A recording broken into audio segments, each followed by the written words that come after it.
this news edition. His Majesty the King discusses with the King of Belgium ways of forging closer ties as well as the latest developments in the Middle East.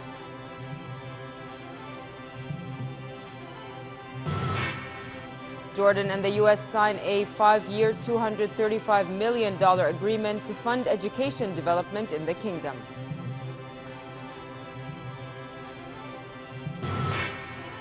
And the Syrian government says that President Bashar al-Assad remains the leader in the event of a transitional phase.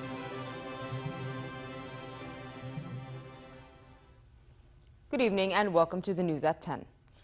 His Majesty the King met in Brussels with King Philippe of Belgium, during which they discussed ways of forging closer ties between the two countries, as well as the latest developments in the Middle East. Separately, the King also held talks with President of the European Council, Herman Van Rompuy, focusing on Jordan's relations with European countries and the need to boost them further. Discussions also covered regional developments, the Syrian crisis, and efforts to achieve peace in the Middle East. His Majesty met with European Commission President José Manuel Barroso and reviewed Jordanian-European ties as well as the latest developments in the region. In another meeting with a number of European political and intellectual figures in Egmont, the Royal Institute for International Relations, the King spoke about Jordan's comprehensive reform process, which aims at enhancing public participation in decision-making. The King said the two-state solution is the only way to end decades of conflict between the Palestinians and Israelis. His Majesty also highlighted the efforts exerted by Jordan to provide humanitarian services to the Syrian refugees. Prince Faisal bin Hussein was sworn in as regent during His Majesty's working visit.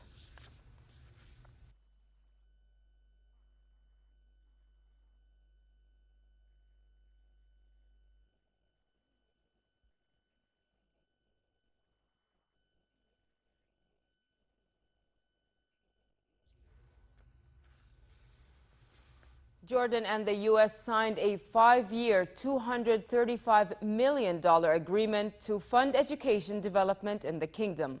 The deal was signed during the inauguration of the Aisha al-Buniyya Co-Educational School in Irhaba in Irbid. It will help strengthen the quality of education through professional development and the construction and expansion of additional schools across the kingdom. It will also provide assistance to vulnerable youth to keep them in school and prepare them for a productive life. U.S. Ambassador to Jordan Stuart Jones commended the collaboration between the Ministry of Education and the U.S. aid. The U.S. government has funded the construction of 27 new schools and the expansion of 38 already existing ones. Her Majesty Queen Rania met with the head and board members of the Ma'an Charitable Society for Women. The meeting discussed the society's work in Ma'an Governorate, which aims at empowering women politically, economically, culturally, and socially. Chairman Mahal Audat gave a briefing about the society's scope of work since it was established in 2008. She talked about their collaboration with the Women's Union in the Governorate, which the society was involved in establishing. Audat explained how, working together, the two entities aim to increase female participation in communities to improve their livelihoods. The society organizers and conduct workshops and seminars, as well as training in a variety of topics which include tailoring, health, education, communication, and computer skills. Syrian Information Minister Umran Zu'bi said the decision to participate in Geneva II is President Bashar al-Assad's, and in the event of a transitional phase, he will remain the leader. He also added that the Syrian government will not be going to Brussels to hand over the keys to Damascus, and that if there is a delegation, it will only be authorized by President al-Assad. The opposition, however, said Assad can play no role in Syria's future and must hand over to a fully empowered transitional government. On the ground, rockets fired into a government-controlled district of Aleppo, killing at least 16 people. According to state media, a rocket landed in western Aleppo, creating a crater and pools of blood to spill on the pavement. Elsewhere, Syrian rebels clashed with government forces in the town of Ma'lula, Rebel fighters took over the ancient quarter of the Christian town and are holding several nuns in a monastery. Fighting for the town is part of a wider struggle between rebel fighters and government forces for control of the strategic central Syrian highway. Lebanon's militant Hezbollah group said one of its commanders was killed outside his Beirut home in an overnight attack it blamed on Israel. Israel, for its part, denied any role in the killing of the commander, which Hezbollah said took place at around midnight in the southern Hadath district of the Lebanese capital. A source close to Hezbollah said the killed man was a military commander who had taken part in battles in Syria. He said he had been shot in the head with a silenced gun while in his car, and what he described as a professional operation. In Iraq, at least 6 people were killed and dozens wounded when suicide bombers and gunmen attacked a police intelligence headquarters in the northern city of Kirkuk. Security forces and attackers engaged in a 2-hour gun battle at the complex where explosions could be heard. No group claimed responsibility for the attack, but security officials said areas around Kirkuk are strongholds of Al-Qaeda. Elsewhere, Iraqi police found more than 40 bodies of men who seem to have been killed execution style, with their eyes blindfolded and their arms bound. The casualties were either shot in the head or decapitated in the wave of killings. Iranian Foreign Minister Mohammad Jawad Zarif went to the United Arab Emirates, hoping to improve relations with the U.S. ally after Tehran's deal with the world powers. The UAE was Zarif's latest stop in regional tour aimed at easing concern among Iran's Gulf Arab neighbors about a potential resurgence in its influence. In a meeting with a UAE ruler, Sheikh Khalifa bin Zayed Al Nahyan, in the capital Abu Dhabi, Zarif said Iran hoped to institutionalize relations between the two neighbors and invited him to visit Tehran. Zarif then traveled to Dubai, where he met with ruler Sheikh Mohammed bin Rashid Al Maktoum. NATO foreign ministers began their second day of their meetings, holding talks with Russian Foreign Minister Sergei Lavrov in the framework of the NATO-Russia Council. The meeting focuses on Afghanistan and NATO's planned training and advisory mission after it ends its biggest combat operation next year. The elimination of Syria's chemical weapons and the violence in the Ukraine were also covered during the meetings. We get more in this report. Within the framework of the NATO-Russian Council Ministerial, NATO foreign ministers met with Russian counterpart Sergei Lavrov to discuss bilateral ties. U.S. Secretary of State John Kerry suggested earlier that Afghanistan's defense minister or government could sign a security pact enabling some U.S. troops to stay in the country after 2014. But the president's spokesperson said President Karzai will not allow any minister to sign a security pact with the United States unless key demands are met. Also, the Dutch foreign minister said Karzai's failure to sign the security pact with the United States would put the alliance's mission at risk. The Afghan government don't clear up their act, there are going to be serious consequences for the commitment of NATO and NATO members to the post-2014 operations in Afghanistan. We certainly want to remain committed to bringing more stability and prosperity to Afghanistan, but it takes two to tango, and it's about time the Afghan government signed the agreement. NATO Secretary General Anders Fogh Rasmussen said during his opening remarks that the elimination of Syria's chemical weapons would also be discussed during the meeting. We will exchange views on global security issues, including Afghanistan and Syria.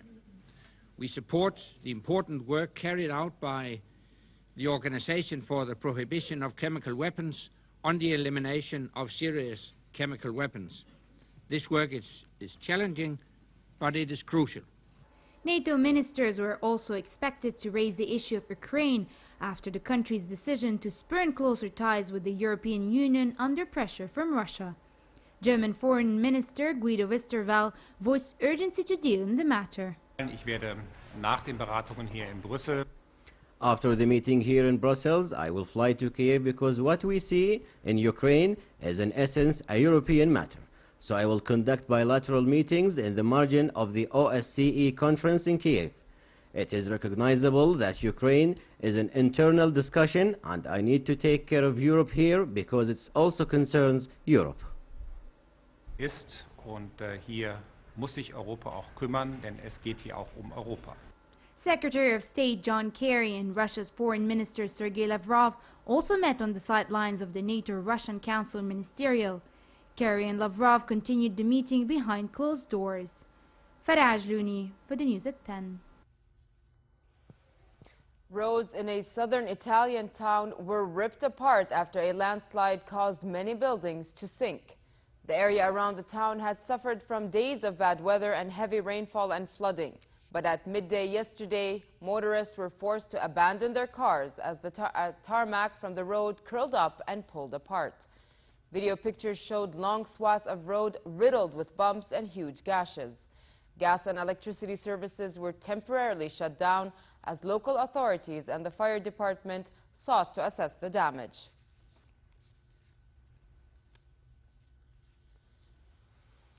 Dozens of whales were beached in the Everglades National Park in southwest Florida. About 30 whales were stranded in shallow water and 10 more were on the shore when the pod was first sighted yesterday.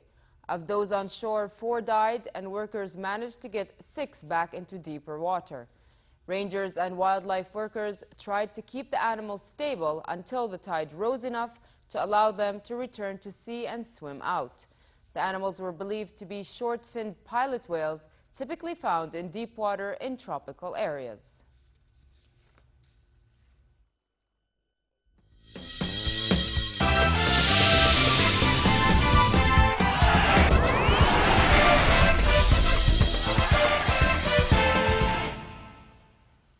The Detroit Pistons put an end to the Miami Heat's 10-game winning streak with a 107-97 win. Kyle Singler. Prince William visited a sports center in London where young people from disadvantaged communities train for sports coaching. The Westway Sports Center in West London hosts the Coach Core program, which trains young people and promotes healthy lifestyles.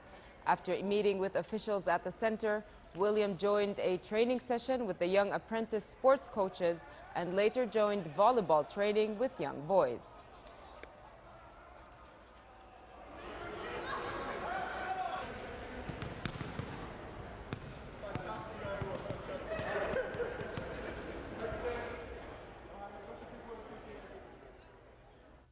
And finally, cloudy tonight with a chance for scattered showers.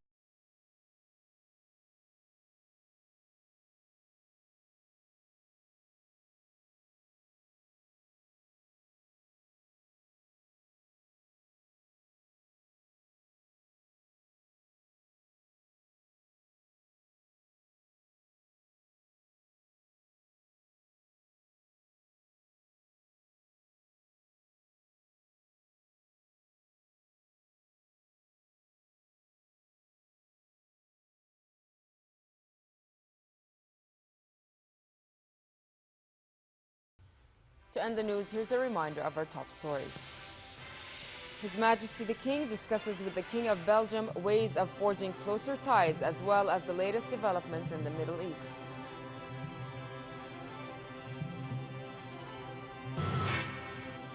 Jordan and the U.S. sign a 5-year, $235 million agreement to fund education development in the kingdom.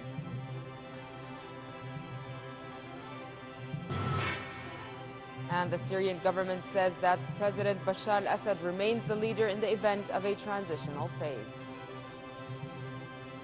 With that, we come to the end of tonight's news. I'm Nancy Khair. Thank you for watching and have a good night.